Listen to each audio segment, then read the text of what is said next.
Hello, boys and girls, and welcome to Movie Goodness, where we examine life through cinema here on the KB Radio Network. I am your host, Kevin Reed, and today we're going sports talk. We're going to talk sports today, along with some movie goodness, of course. But this is such a monumental day, a monumental moment in history that I would be remiss if I didn't speak on this because this has such huge implications in the baseball world, in sports in particular, and in history altogether.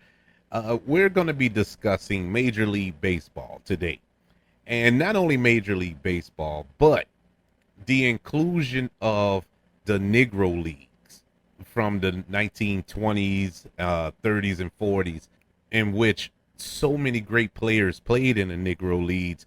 I know straight off the head, Jackie Robinson. Everybody knows who Jackie Robinson is. He got his start in the Negro Leagues and became the first black player to play in the major leagues. But so many great players other than Jackie Robinson played in the Negro Leagues. And now, as of Wednesday, May the 29th, all of the stats that accumulated during those years that this was an actual league are now a part of Major League Baseball. And a lot of changes have been made to the statistics. And baseball is a very statistic heavy sport. They go on statistics, those numbers, your batting average, how many hits you get, how home runs, base runs, all that plays a part in baseball, and that's part of the joy of baseball. And now those numbers are also put together with them, and there's been some changes at the top. They weren't just included in their Kevin Reed is the 150th member in the batting average or whatever. No, we're talking number ones, and we're in major categories, and we're going to run through them. We're going to run through not all of them, of course, but some of them. And these are major changes that Major League Baseball historical statistics have been changed. And I know, let's just put it out there right now. I know there's a large contingent of people who are hot as fish grease right now. Why? Because blacks are have rewritten history, if you will. And so we're going to touch in on all of that. But first, let's break down the Negro Leagues. I know that the Negro Leagues now are being recognized a lot more by national, or should I say, the MLB, and rightfully so. That's awesome. That's great, and it's long overdue. But there's still a lot of people who don't know anything about the Negro Leagues.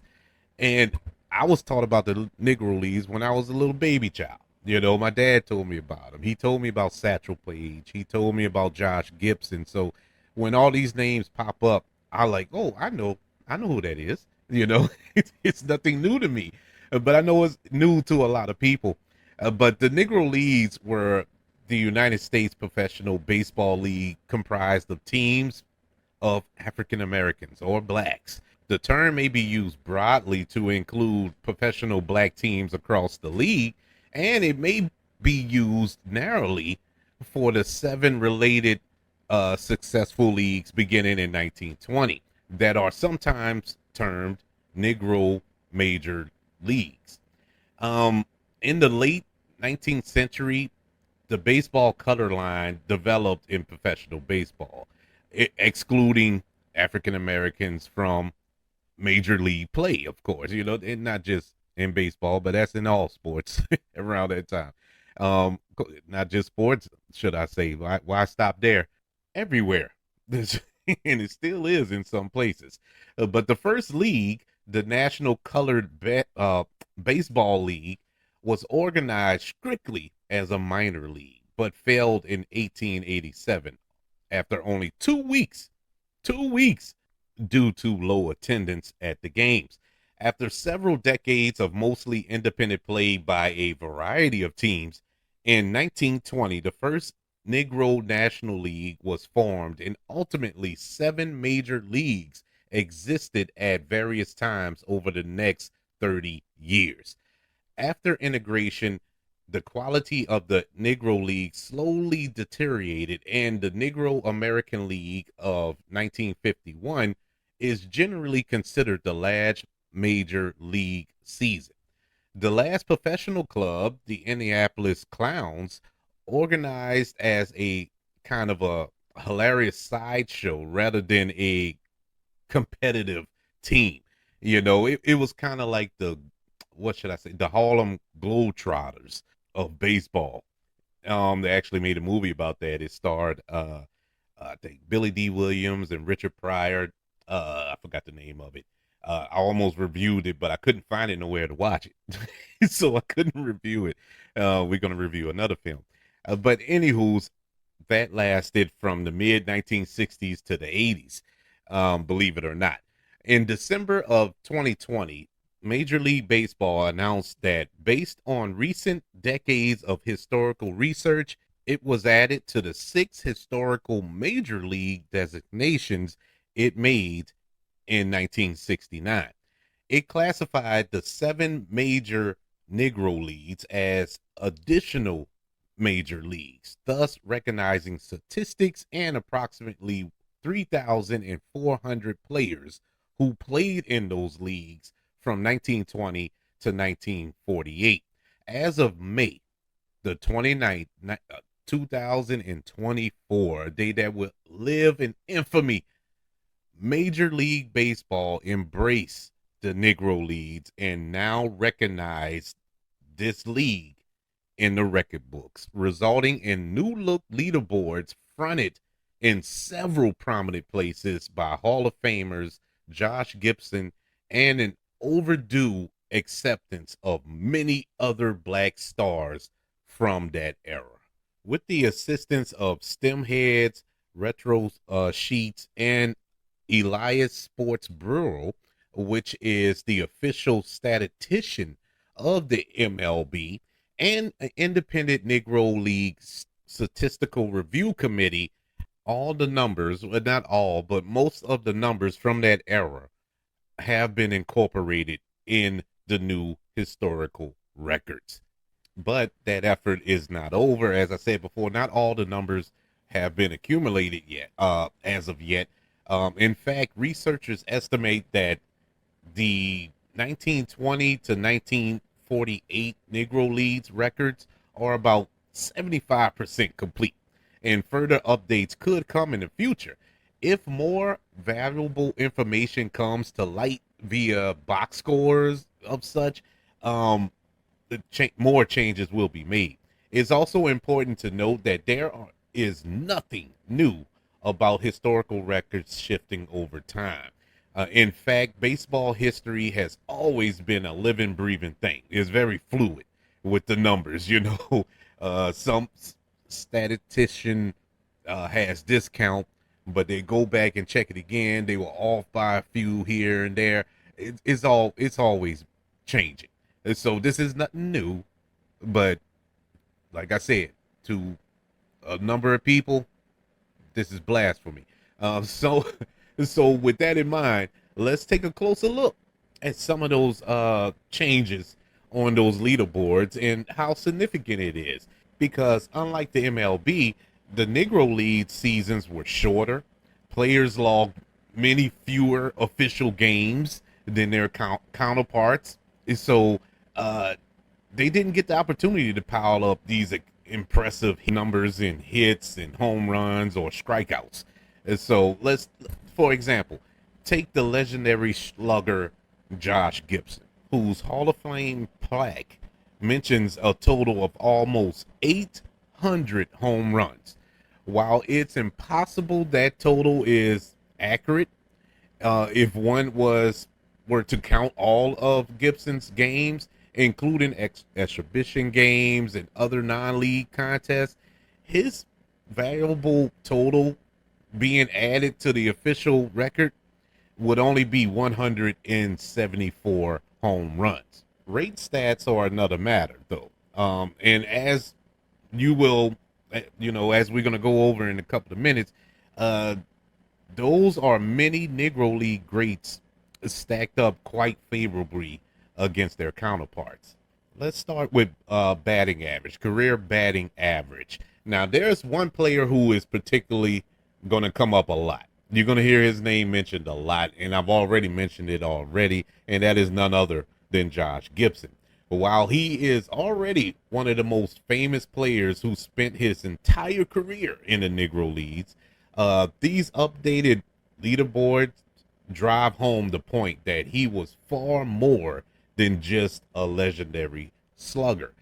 Case in point, Josh Gibson was a 372 average in the official stats, is now the all-time MLB batting champion. That distinction has long belonged to the great Ty Cobb, who batted a 367 from 1905 to 1928. Noted, different sources may present different data. Now, MLB official numbers take into account specific qualifying stats and follows the lead of the Ellis Sports Bureau. Now, there are other statistical companies and, places that actually, crunch the numbers.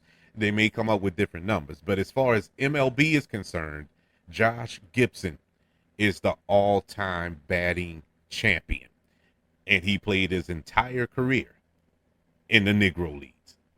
While it's fair to say that comparing Josh Gibson to Ty Cobb is not an exact apples to apples exercise, the same could be said comparing Ty Cobb to Ted Williams or Roy Carew or Tony Gwynn or Luis Alvarez. Now, each player throughout the game's long and windy history is in part a product of his time and of his place. It's similar to the Jordan LeBron argument in baseball, not baseball, basketball, where people compare who's the GOAT. I'm a Jordan guy. I grew up with Jordan. So I uh, I'm a huge fan of Michael Jordan, and I always felt he's the GOAT. Now, there's people in a generation prior to me who probably feel Oscar Robertson is the GOAT, or feel that Magic Johnson is the GOAT, or Dr. J is the GOAT. It depends on when you was born and who you grew up watching. And same thing now. This younger generation grew up watching LeBron James, and they feel LeBron James is the GOAT. I firmly disagree, but hey, it's all subjective. Before we move on, it's also worth noting that while Gibson and Cobb are 1 and 2 respectively in career batting average, Negro League players actually make up half of the top 10 in batting average. Coming in third is Oscar Charleston with a batting average of 363. Judd Wilson is fifth with a batting average of 350.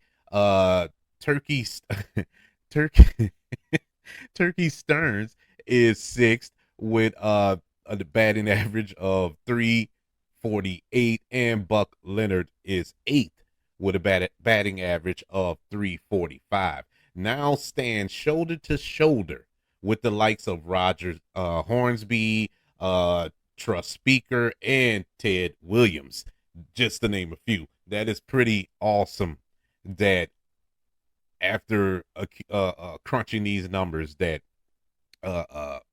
black players make up half of the top 10. That is amazing. That is awesome. And man, I'm telling you, it's emotional for me as a black man to witness this, man, because I grew up and didn't see this. Yeah, you had black players. You still have black players playing baseball when I was younger into now. But this is so significant. And I guess it hits hard with me because, like I told y'all at the beginning of the show, my dad used to tell me about the Negro Leagues and Tell me about Satchel Paige and Josh Gibson and Jackie Robinson and other players. And, I was very knowledgeable about them and always often wondered why you didn't hear much about them, as far as major league is concerned. And it just makes me feel good. I wish he was alive to see this. I really do, because he really had a lot of love and respect for the Negro Leagues. So I guess that's part of my emotional journey today, getting through this show with this. But this is monumental, man. This is awesome. Moving on to the on base percentage. Now, there's no change at the top here. Ted Williams is still at the top with 482 percentage on base percentage, and Babe Ruth come in at number 2 with a 474 on base percentage. They still reign supreme in that category. But Negro League players now occupy 3 of the top 6 spots. Yes, that name again, Josh Gibson. He comes in 3rd with a percentage of 459.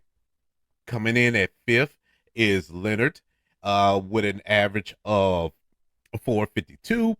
And Charleston, he comes in at 449. Wilson, 434, also moves into the 10th place. So these yeah, you got some major changes at the top, man. That is crazy. For some context, considering that the expansion era since 1961, the only player to finish his career with an on base percentage of at least 420 and 3,000 plus place appearances has been Barry Bonds with 444 average or percentage, I should say. The Yankees' Juan Soto is currently flirting with that threshold, although he has many seasons to go. Slugging percentage. Not only has nobody surpassed Babe Ruth's record of 690% since Babe Ruth's career ended in 1935, nobody has challenged it. Ted Williams, 634, is the closest, and Barry Bonds, 607, is the only qualifier in recent decades to even reach the 600 mark. Now, Babe Ruth is number 2 on the slugging percentage list. That again comes thanks to Josh Gibson. It's possible that Gibson could have made a run at Babe Ruth's 714 home runs if given the opportunity, but what he certainly did do is slug a whopping 718 slugger percentage in the official tally. That is amazing. That is amazing, man. Moving on to season batting, the batting average. In 1894, a man named Hugh Duffy batted 440 for the Boston franchise, which eventually became the Atlanta Braves, and the entire NL, the National League, which then included the Cleveland Spiders and the Louisville Cardinals, batted 309. He outbatted 2 franchises by himself. Duffy's record, while not necessarily a widely celebrated achievement over the years, would stand for well over a century. Over 100 years, that record has stood. Now, though we know that in 1943, just 2 years before the Old Timers Committee put Duffy in the Hall of Fame, Gibson hit an astonishing 466. That's 116 for 249 for the Negro National League homesteaders grades. While Gibson is the new single season batting champ, He isn't the only one to move ahead of Duffy. He's not the only one. The same is true for Charles Smith, who is little known today, even in the context of Negro League players, in part because he died at the age of 30 in 1932. But just a few years earlier, in 1929, Smith batted 451, 551, and 870 for the American National League New York Lincoln Giants, putting himself at the top four on the new National League single season list in all three categories. Single season pitching. In 1948, Satchel Paige made his AL debut 2 days past his 42nd birthday for the St. Louis Browns. Despite his advanced age, including one final appearance at the age of 59 years old in 1965, Satchel Paige produced a 3.29 ERA over 6 AL seasons and 476 innings. One could only speculate as to what the magnificent right-hander would have done on the stage at the peak of his career. But we do know that in 1944, Satchel Paige produced a 1.01 ERA over 16 starts for the Negro American League Kansas City Monarchs. That performance now has Satchel Paige in third place all time for a single season. Hall of Famer Tim Keefe, with an average of 0.86 for the 1880 Detroit Trojans of the NL, is the all-time leader, while Dutch Leonard, with an average of 0.96 for the 1914 Red Sox, owns the modern era record. And that's just a few of the statistics. We'll be here till Christmas reading off all these baseball statistics. But those are just some shining examples of how significant of players those players in the Negro Leagues were, and how I think my dad, and I'll never forget it because it has stuck with me all this time for almost 40 years since he told me these stories, that if given the chance, he always said Satchel Paige would have been the greatest pitcher ever if he had, went straight to the major leagues, instead of playing in the Negro Leagues all those years. Uh, like I said, he didn't really get to the major leagues till he was in his 40s. He was almost 50, and that's crazy to me. And that's great. And he still was a beast. Josh Gibson was a beast. And those are just the major names out of that league. There are so many more that were outstanding. And that's not to take away from Babe Ruth. That's not to take away from Ty Cobb and Ted Williams and all of the, Lou Garrett. All of those great baseball players in the annals of history in that league. But also to include these great players who played, maybe not at the same time in the same era, but close enough, close enough to be recognized as those gentlemen were recognized for their achievements. And so, hey, better late than never, I guess. That it's about time. This is long overdue. I am so happy that this took place. And, I'm not a big baseball guy like I used to be. I used to watch baseball all the time. Not so much now. Uh, baseball now gets boring. I watch the World Series. That's the extent of my baseball for the past, I would say, about 15 years. Uh, I don't watch it until October. That's when I start watching baseball. But I used to love watching baseball. Played it. I played it until I got hit in the face with a baseball one time. Playing playing at school, and that was it for me. That's it. Enough's enough.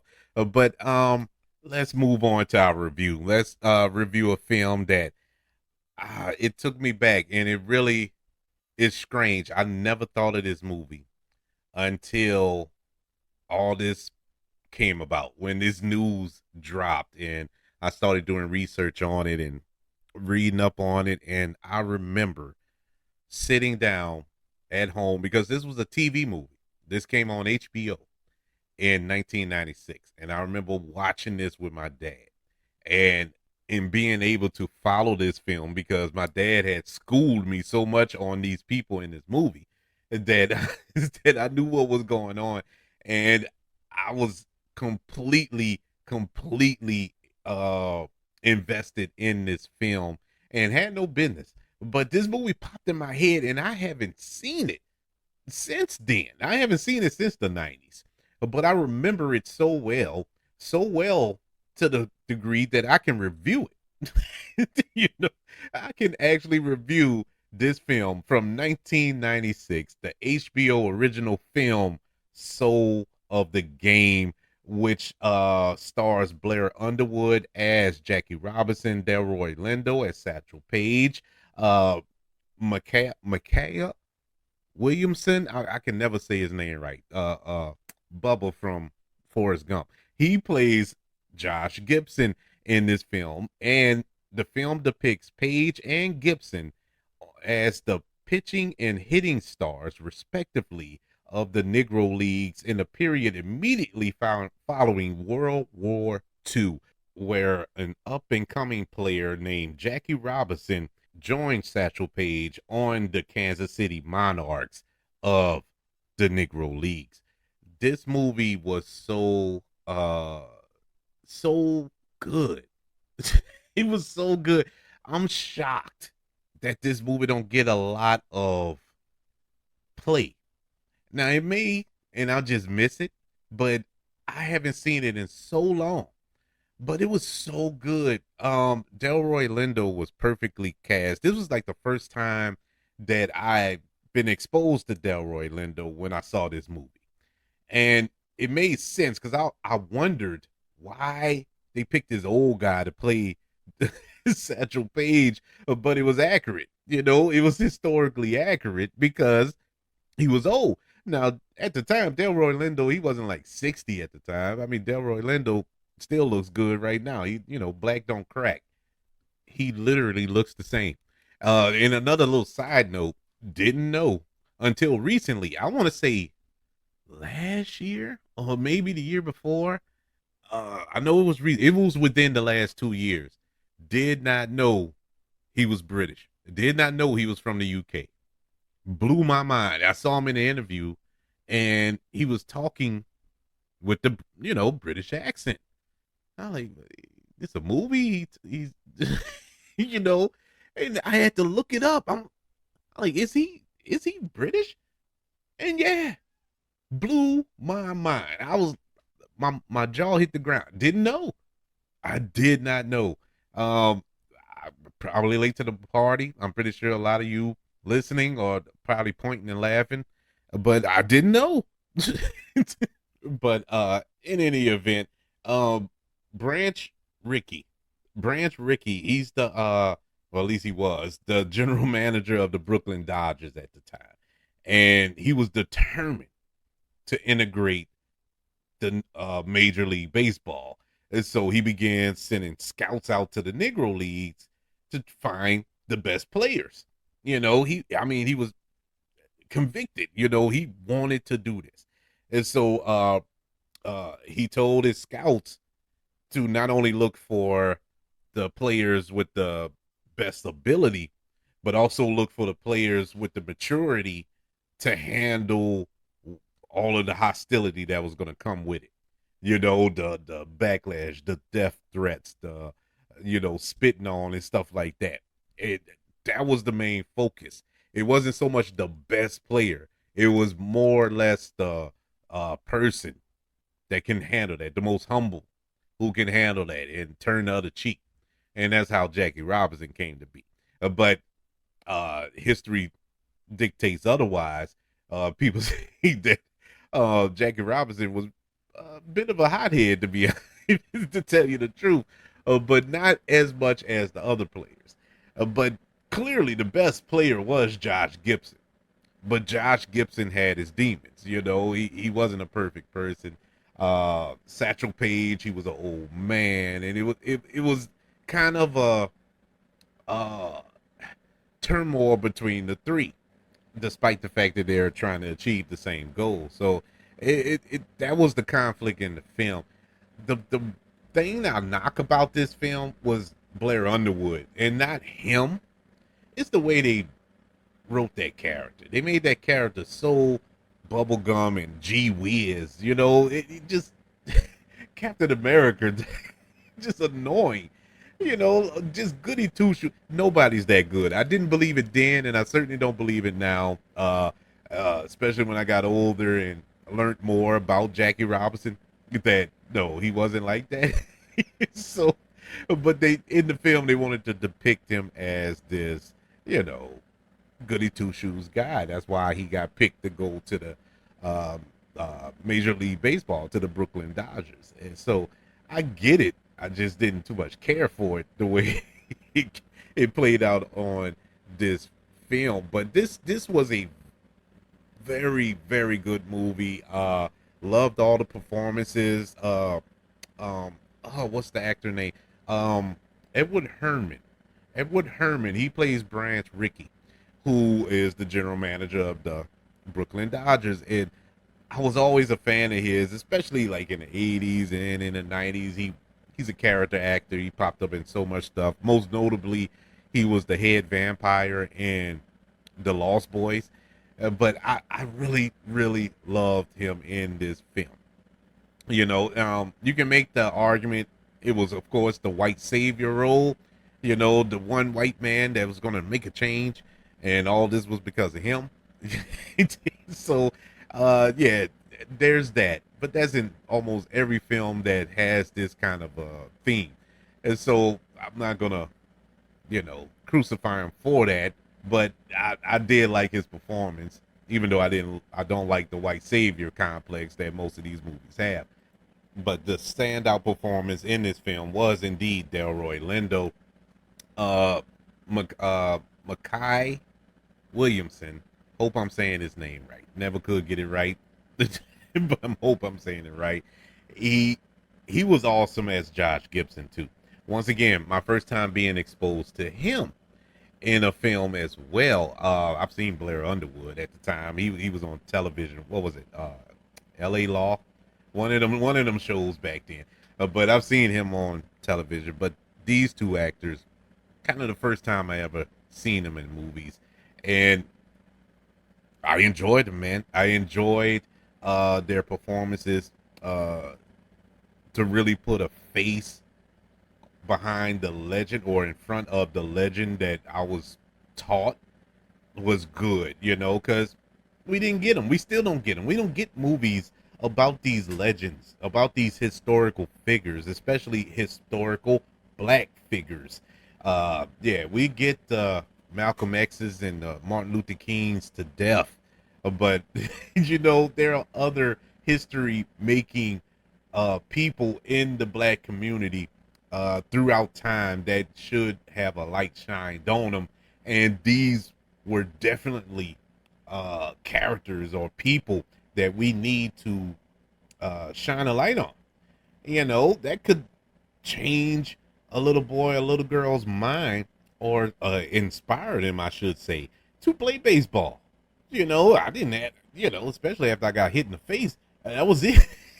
But this could inspire a whole contingent of young black athletes to play baseball instead of basketball and football, which is all good. But there are other sports out there. And especially when you see these contracts these days, my God, I wish I would have played baseball. But that's neither here or there. This was a really good film, especially for a TV movie. But this was around the era where HBO were making these straight to HBO movies, these original films, and they were knocking them out the park. and no pun intended. And this one did the job as well. Soul of the Game, which came out in 1996, gets a letter grade of a C plus.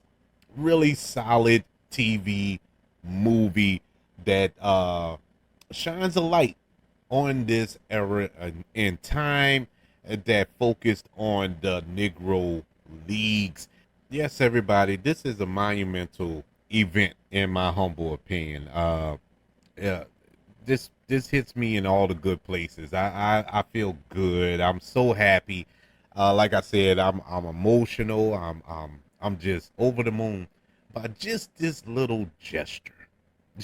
This little gesture of inclusion, including these titans of the sport within everybody with everybody else.